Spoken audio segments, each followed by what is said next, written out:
And it's Fairfield possession. Everybody guard, not just the perimeter defenders, but Olander as well. You're right, Nickerson's been all over the floor. St. Peter's again with the half-court trap. Remember, they forced a turnover. And that turned into one of their only 2 field goals here in the second half. Fairfield handles it this time. And against this zone, you still can't settle for jumpers. Taking a while to get anything going for the Stags. Got to get into gaps quickly. With 6 to shoot, Needham fired away. Olander on the offensive glass. Well, bailed him out because that was a bad offensive possession. Oh, they missed him inside. Edney was wide open. If Olander just faced up at the high post, that was an easy 2. Fairfield needs to run some offense, and they can't. That's another Needham turnover. Number 6 on the afternoon. Got to take care of the basketball. Oh, that pass was just hanging there for a minute. Beelan tries again, and he's got it. Well, that's where Olander's teammates got to collapse to the basketball. He gives up his body to take the charge. Somebody's got to clean up the defensive backboard. Somebody's got to rebound the ball. And against this zone, again, you've got to get into gaps. Another turnover. And Fairfield needs a timeout here. If you're Ed Cooley, you got to think about taking one. Again, your team's used a lot of energy to get back in the ball game. 2 consecutive turnovers against the zone. The steal and slam by Samuels makes it once again a 10-point ball game.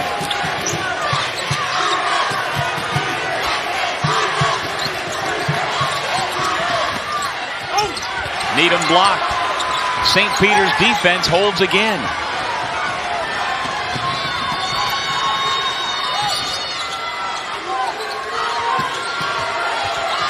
Five minutes remaining in our first MAAC semifinal. 3 consecutive bad possessions against the zone defense. You know, credit John Dunn. Remember, this is St. Peter's team that plays man-to-man defense just about all the time. Out of the zone, extending out onto the wing. Samuel's able to come up with this steal and finish. And then here's the defense collapsing. Needham gets himself to the rim. But the defense and the block shot able to bail it out. Now, Bacon was the one who I think got that, but both he and Beelan were right up there waiting for him. Team block. Individually, Bacon now has 4 block shots today. And credit John Dunn late in the game changing his defense. Remember, he's a man-to-man coach. He said, sometimes I'm stubborn. I want to stay with the man. But the change to the zone came up big here in this second half. A couple of key possessions. Again, Olander playing the role as help defender, takes the ball away from Beelan. Fields got himself in the air and then has to touch it again and turns it over. 4 consecutive bad possessions, so you fight your way to come back into the ball game. And then when Ed Cooley's team needed to execute offensively, they haven't.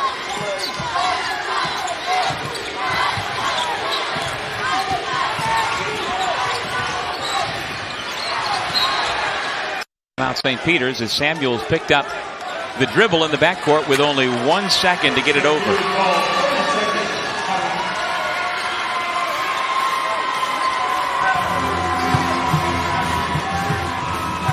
A missed opportunity at one end a couple of possessions ago for Fairfield. Olander gets the basketball at the high post. St. Peter's extended out. Here's the steal in transition. And Nickerson nearly came up with the steal. Instead, Beelan able to clean up his own miss right at the rim. We revisit the New York Life Spark Energy MAAC Championship brackets. A spot in the MAAC Finals on the line here this afternoon. Fairfield trailed at halftime 40-15. Cut the lead to 6. And now the Peacocks seem to have finally righted the ship and have it back up to 10.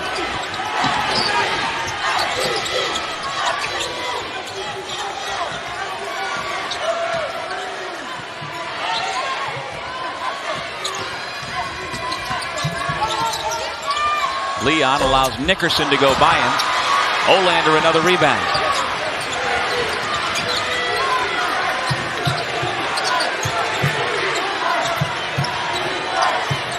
Fairfield has gone scoreless the last 4 minutes.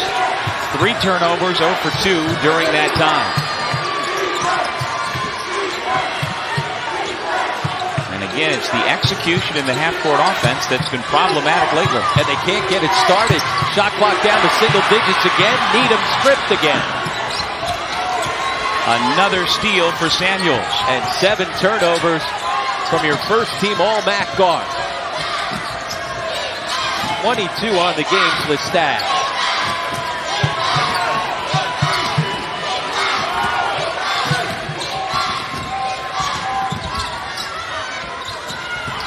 Leon, shovel pass, Bacon for the reverse.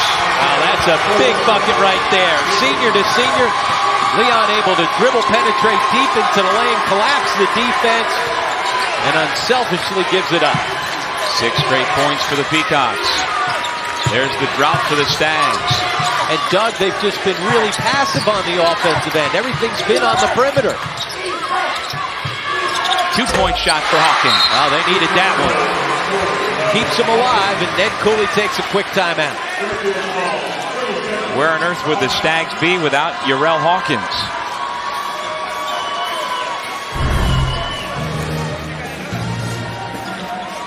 Quick hands here, isolated one-on-one. Derek Needham doesn't take care of the basketball. Crosses over right in front of the defender. And Samuel's able to strip it away. At the other end, great dribble penetration by Leon. Able to hit his classmate on the nice finish by Ryan Bacon.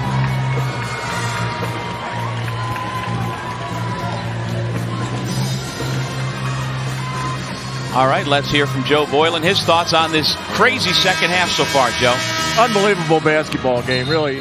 Ed Cooley, really helpless in the first half. John Dunn, helpless in the second half. I mean, you don't often see that.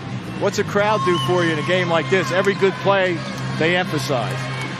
Got to give John credit, changing in that zone. Yeah, it really helped. I know from when we were at Rutgers with pressure, what pressure does to you is you just hesitate a second, and that lets you steal the ball.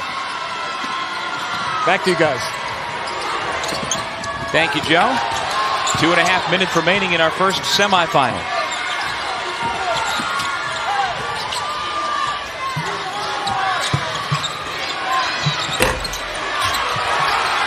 Now Beelan bails him out again, as he has throughout the end of this season. Not once, but twice on that possession.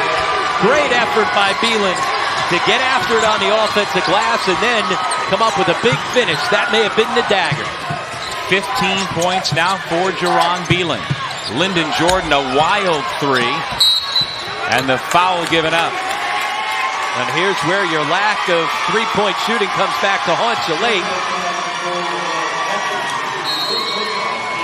Timeout on the floor. The number 1 seeded Fairfield Stags down by a dozen. Even in the most Welcome back to the Spark Energy MAAC Basketball Championships presented by Pepsi Max. A moment ago during that timeout, a quick glance by Derek Needham up to the clock, and he sees only 1:58 remaining. Time is of the essence for this Fairfield team, seeded number 1 after winning the regular season championship. But Ed Cooley saw his club come out flat, trail at halftime 40-15, and Rob Kennedy, did they expend so much energy cutting that 25-point deficit down to 6 that they've run out of gas here in the final 3 minutes?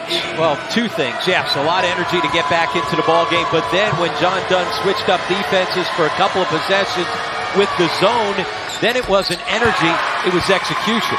It took forever to get anything going offensively. They got nobody coming and cutting into areas where you could put some pressure on the zone defense.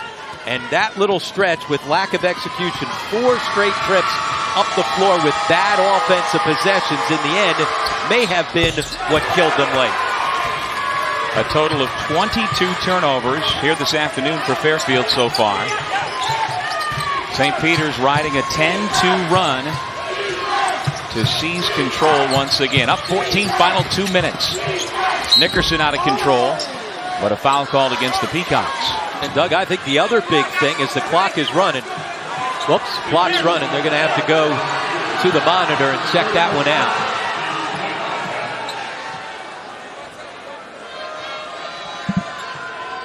So anyway, I was starting to say, besides that 4-possession stretch where they just kind of collapsed offensively, the other big key was the last 5 minutes of that first half. We said they had to get to the locker room with a manageable deficit. They allowed an 18-1 run to get them in that 25-point deficit. And take a look right here at the clock. It stopped at 1:49, but then all of a sudden it started running again. They're going to have to reset that back. But you're right. Had Fairfield been able to stop the bleeding and keep it somewhere in a manageable 15-point range going into the locker room, they wouldn't have needed to come back so far. Yep. They were able to make up from 25 down to 6, so if they were down 19, maybe they tie it up. Yep, you're right. And they went from 25 to about 12 just like that. Like the first 4 or 5 minutes of the half. And so now if it's a 15-point deficit, all of a sudden it's like, all right, it's a tie ball game, and now let's play from here. Instead, all that energy just to get down by 10, and then they didn't have the offensive execution to finish the deal off once they cut it to 6. And again, St. Peter's had only 1 field goal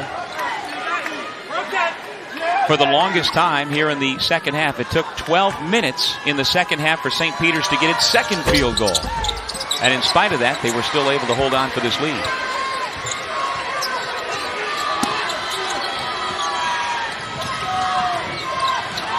There's a takeaway. But it's not over if they're able to convert some threes. Hawkins still working hard. There's another one of the seniors, Lyndon Jordan, saying, I don't want my hopes of playing in the NCAA tournament coming to an end. Well, you're right, because it's not their season to end. Remember, they've won the regular season championship, so if they lose here, they're still assured to keep playing as they've already secured the NIT bid. Veteran official Joe DeMayo stepping in on Lyndon Jordan, telling him just to cool it. Now Beelan, not a great foul shooter. Smart play to get right up on him. I'm not quite sure what the call was there. Once Lyndon Jordan pointed to the official and said, I just fouled him, then the whistle blew. They said it was out of bounds, though, and not a foul. So the whistle blew to say he was out of bounds, no foul, as Hawkins knocks the ball into the stand. I'm not sure anybody knew what was going on right there.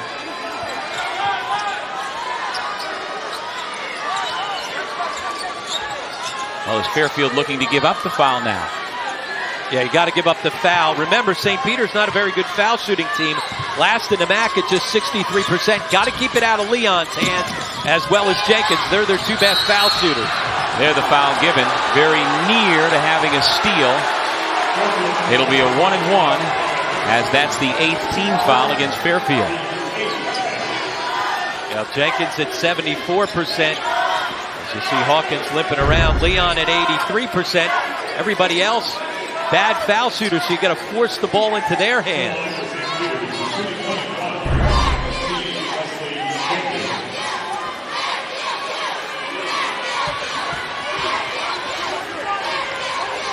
Hawkins has been grimacing the last couple of minutes, but he doesn't want to come out.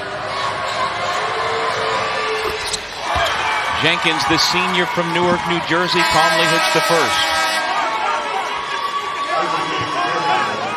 Warren Edney back in, replacing the injured Hawkins, who limps to the bench. And a foul was called on Colin Nickerson, his second.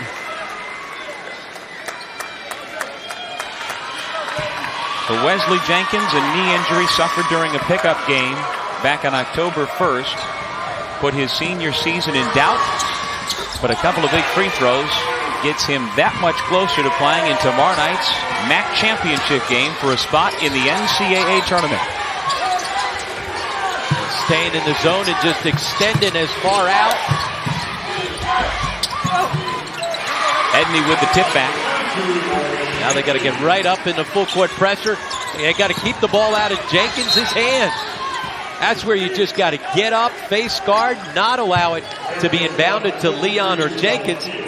Send one of those poor foul shooters to the line. Samuel's just 52%. Bacon at 64%.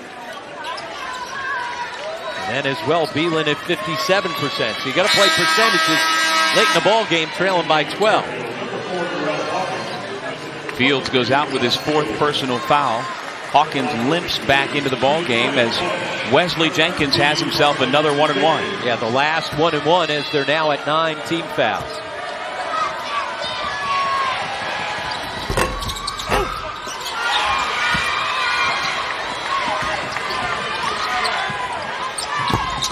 Needham still stuck on just 1 field goal here in the ball game.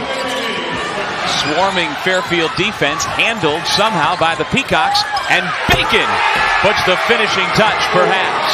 Yeah, there's the exclamation point. Great job to come up with the basketball, didn't turn it over. Instead, an easy dunk and finish by Bacon. Edney off the mark. Yarel Hawkins with the layup.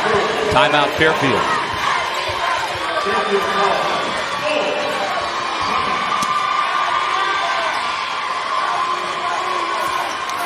Well, we turn back the clock to 2006, flashback to the 2006 MAAC championship game between Steve Burt's Iona Gales and Kiki Clark's St. Peter's Peacocks. Well, certainly Kiki Clark put his team on his back. Remember, they upset Manhattan in the semifinals as they knocked off the #1 seed. Looks like they're going to do it again here today to advance on to the MAAC championship. Since 06, Doug, they hadn't won a game in the MAAC tournament. John Dunn and company able to get their first yesterday against Loyola. Looks like they're going to back it up in a trip to the final, first time since 06. And could we have a repeat final this year? We've got Iona to take on Ryder coming up in our second semifinal. Iona took care of Siena 94-64 in the quarterfinals last night. And late last night, Ryder held off Canisius 79-64, so it'll be the Gales against the Bronx for a spot in the championship. Well, clearly this Fairfield team has been on some kind of roll, and in spite of the outcome here today, they will be playing again this season looking for win number 25. As you said, they won the regular season championship, so they'll be in the NIT. And remember, each of the last 2 regular season MAAC champions who went to the NIT won games in the first round. 2006, when Manhattan was upset, they bounced back and got a win down at Maryland in the first round of the NIT. And then before that, Marist, when they won the regular season championship and were knocked out in the semifinals, they went to Oklahoma State and came up with the win.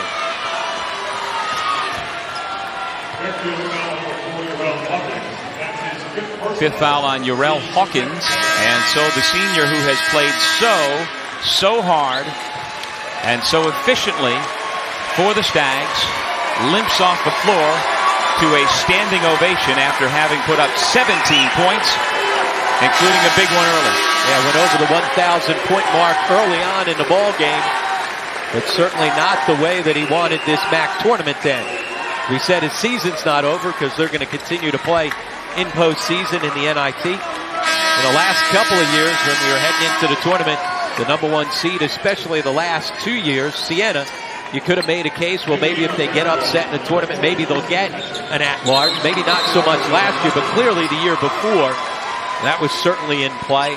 Not going to be the case with Fairfield this year. And you see the emotion. Playing in postseason, certainly a great accomplishment, but the NIT not quite the same feeling as being able to dance in the NCAA tournament. Well, we opened our broadcast this afternoon showing the Siena outgoing seniors, Clarence Jackson and Ryan Rossiter, the MAAC Player of the Year, shedding tears as they were eliminated last night. Now it's Fairfield's turn. Yep, and as we said, passing of the torch, the only problem is we didn't know who the torch was going to be passed to. Was it going to be the #1 seed Fairfield, or was it going to be somebody else to step up, because there hasn't been a lot of separation between 1 through 4.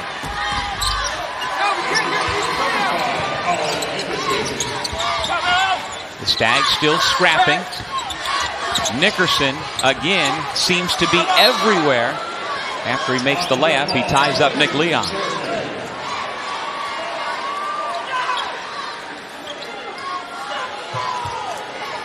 Well, Jerron Beelan went for 17 points in the quarterfinal win for St. Peter's. 15 today, but that only tells part of the story. The rest of the story has been his energy. Defensively when they've needed it, getting after it on the offensive glass. Right from the get-go, when they were getting out and denying on the wings, his ability to put the ball to the floor and get to the rim really set the tone in that first half. And that's one of the reasons why St. Peter's going to be able to advance on into the championship game. So after the Nickerson missed three, St. Peter's has more free throws coming, and there's our Pepsi Max player of the game, Jaron Beelan. Reason to smile for the young men from Jersey City, New Jersey. Well, we always talk about the fact it's hard to send seniors home in any conference tournament. And those four seniors, they set the tone early on. And if you're Ed Cooley and Fairfield, you're just going to want to rewind to about 6 minutes left to go in that first half. They could just replay the last 6 minutes of that first half.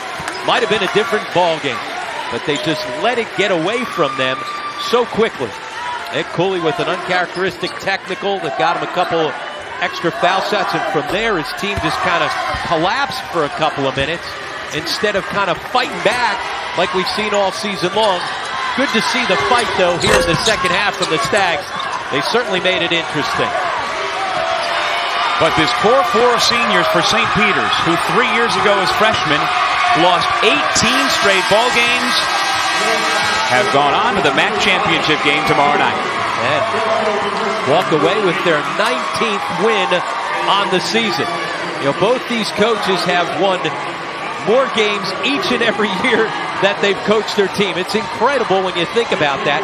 Both coaches in their 5th season. John Dunn started from a lot further back in the rebuilding process, but I'll tell you what, he has done an incredible job as they're able to advance on to the MAAC championship for the first time since 2006. Hugs for the